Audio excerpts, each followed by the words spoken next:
Des mots qui cachent une réalité plus sombre? En tout cas, le communiqué du palais n'aide pas à rassurer ses fans. Hospitalisée mi-janvier à la surprise générale pour une intervention programmée, Kate Middleton aurait subi une opération à l'abdomen qui reste pour le moment très mystérieuse.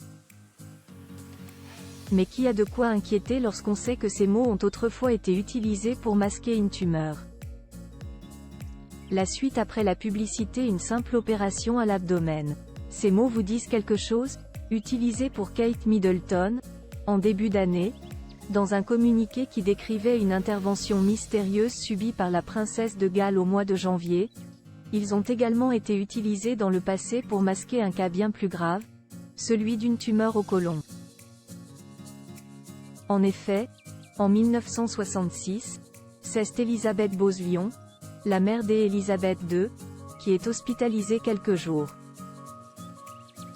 Veuve depuis 14 ans, celle-ci continue de représenter la couronne et sa fille lorsque cela est nécessaire mais doit être hospitalisée pour une opération à l'abdomen, sur laquelle la famille royale et les médecins ne s'étendent pas. Des mots qui cachaient en réalité cette tumeur, révélée au public en 2009, 7 ans après sa mort à 101 ans. Entre-temps, la souveraine avait également souffert d'une tumeur au sein, retirée discrètement, sous l'excuse de tests médicaux, en 1984 et qui n'a pas influé sur sa santé pour la fin de sa vie. Buckingham dément mais les mots utilisés interpellent. La famille royale aurait-elle utilisé les mêmes excuses pour masquer un réel problème pour Kate Middleton?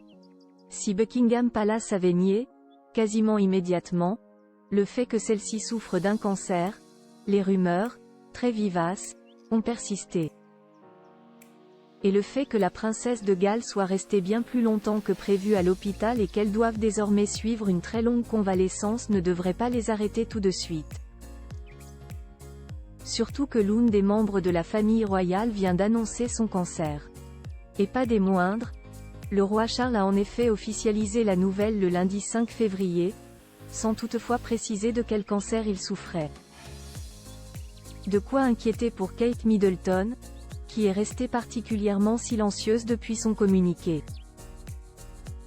Cloîtrée chez elle, dans l'Adelaide Cottage de Windsor, depuis sa sortie de l'hôpital, elle se concentrerait sur ses 3 enfants, George, 10 ans, Charlotte, 8 ans, et Louis, 5 ans.